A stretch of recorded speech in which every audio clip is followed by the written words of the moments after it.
Obvious foul has given Swindon the free kick. And Horlock in possession, a man who was brought here by Glenn Hoddle, who knows a good passer of the ball when he sees one. Here's Drysdale.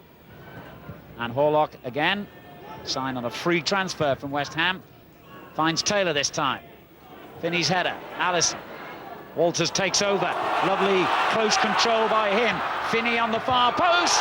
And that caused real mayhem in the Wolves' goal mouth, with Atkins slicing the ball wide. It could easily have been an own goal. Well, that's a little cameo of what Mark Walters is all about. I said he's got the skill and ability if he turns it on. Beautiful footwork. And if Atkins gets a touch on this, well, it's in, isn't it? Goalkeeper did really well to get anything on that. Beautiful skill by Finney. Allison. Finney has continued his run. Horlock also in the penalty area. The number 11 leaves it. Finney miskicked. And it still comes out to Drysdale. Had he got that on his left foot, Wolves might have been in trouble. Well, that was a difficult chance, Drysdale's. Finney's was the chance. And it's a pity because he turned Richards beautifully in the halfway line. Controlled a really difficult ball. Spun him beautifully, and had he got on the end of that and connected, well, he would have deserved it. But Drysdale, knowing it's not his strongest side, just tried to curl it in the far corner. It's still full stretch. That's the best move of the game. Two old masters there, Allen and Walters combining. Horlock finds Allison. Tried to set up the shot, and the deflection from Horlock's effort took it just wide. Good football. Ball was fed in beautifully to Allison, who did his job. His job was to hold it up, wait for support. He feeds it in, Horlock, and follows it. He's followed his own pass. That's exactly what you want to do from the midfield player. Striker did his job, knocked it to his left side. He knows that's his strong side. Didn't quite get it the way he would have liked.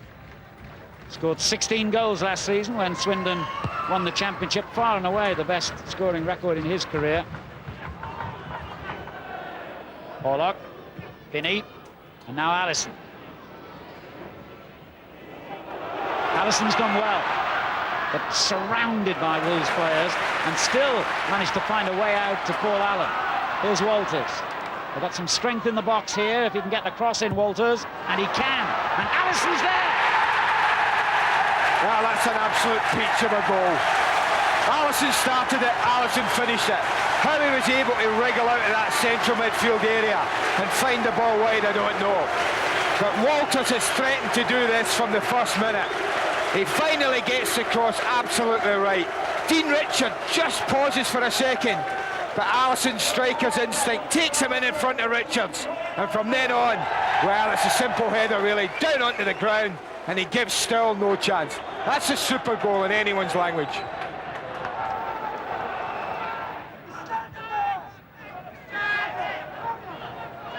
Well, Wolves' formidable partnership of Roberts and Bull haven't had much joy so far tonight. They will argue the delivery hasn't been too clever to them. Now, can Roberts make something of this up and under? The goalkeeper did well. And Horlock in a bit of trouble here. Tried to play it away, and Roberts could punish him for that. And still,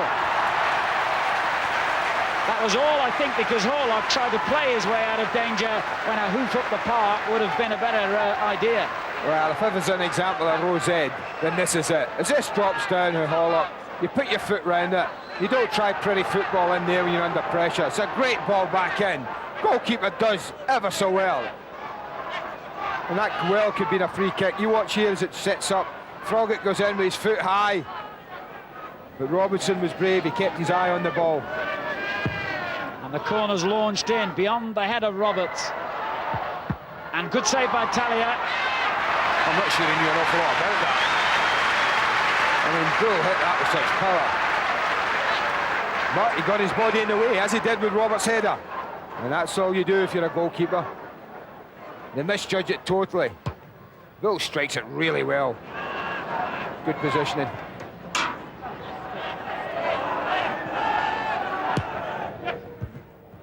It's as close as Wolves have come, certainly in this half, possibly in the match, and they've given it away to Walters here. Can he finish it off? Allison, Leitch, yes! 2-0 to Swindon. Scott Leitch, his first goal for the club. Well, Allison's a big part to play in. Well, he can hold his head, Mark Atkins. Well, a costly error. I thought Mark Walters had chosen the wrong option here. Dally's on the ball, and I'm thinking, go on, do it yourself, do it yourself. I didn't think he gave Allison a chance of scoring. But once again, Allison held it up well. And what he's done all night, he's fed his midfield players really well with little layoffs. And he does it yet again. I didn't think Allison could score here. So he holds it up, feeds it to Leitch, his left side, and he drills it through the goalkeeper.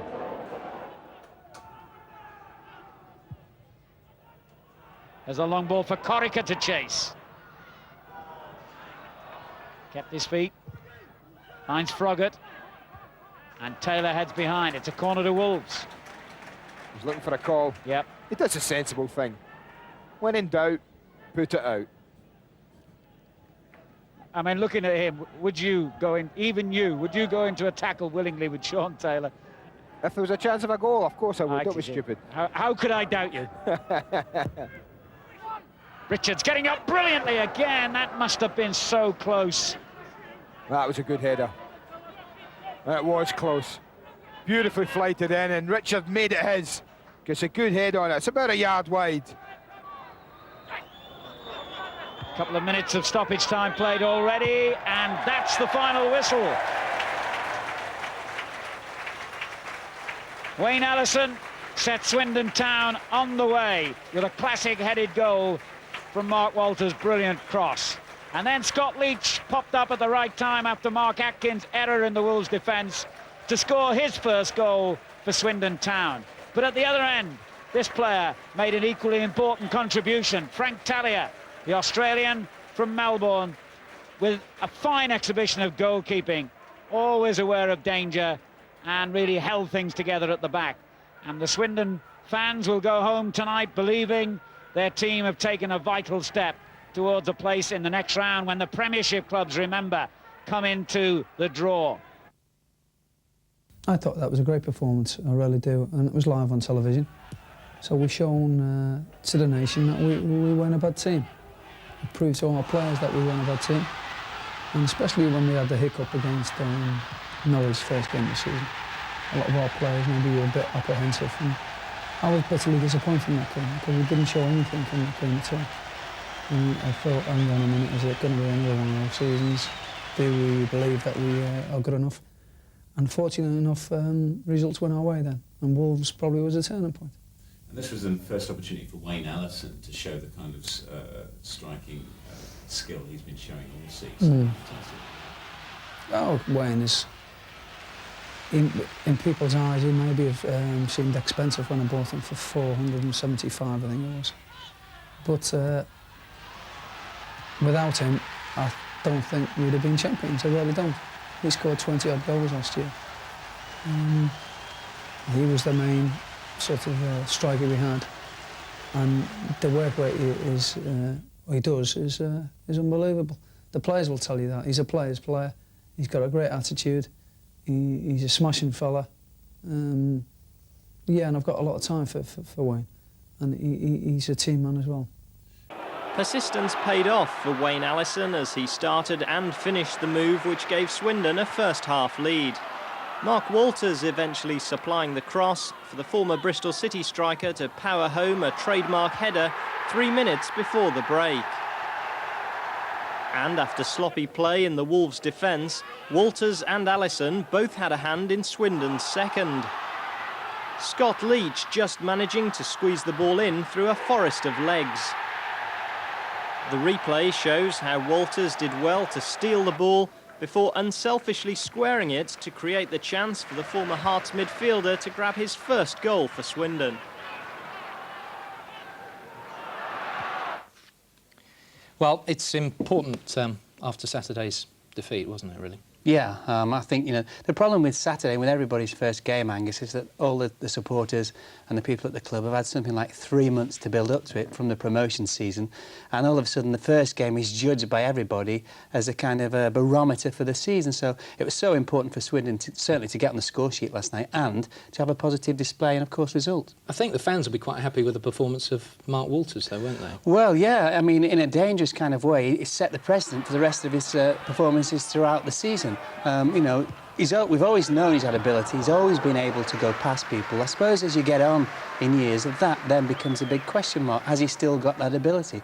I think the Swindon supporters saw last night, just from the clips we can see now, that he has that ability, and certainly the likes of Finney and Allison, Thorne, whoever plays up front, will be delighted if he can keep reproducing that form from last night. Well, Allison was the beneficiary of a very good cross from Walters, wasn't he? Well, I mean, you know, get one of those a game. You're a big centre forward. If you're a little centre forward, in fact, if you get one of those a game, it's absolute godsend. Great ability by Walters, half a yard on the defender. Allison got in front of Dean Richards, the marker, and, you know, he guarded it past the goalkeeper, and that's all he needed to do. He hasn't lost it, has he? Well, you know, we know you're a City fan anyway, but this is Mark Walters doing something I'd never seen him do before, which, of course, is robbing defenders. And Allison, again, presence of mind to set up Leitch.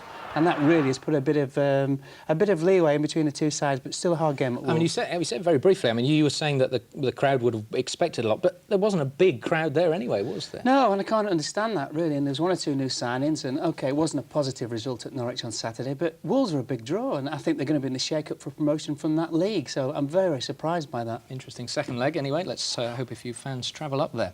Mind you, they had to be on their toes to take this one. They had to put their best foot forward. They had to turn up the power and pile on the pressure. Wolves have spent a small fortune on their side. The town team cost next to nothing, but their football was rich and glossy. Mark Walters, one of the new boys, looked top class. In front of goal, one of the old boys, Wayne Allison, was different class. It was a tight game from start to finish. Wolves will fancy their chances back at home in the second leg, but they've got to find a way through the town defence. And they've got to stop the town attack. Swindon wrapped it up midway through the second half. It was a bad blunder by Wolves, but a great bit of sharp shooting from Scott Leitch that made it 2-0.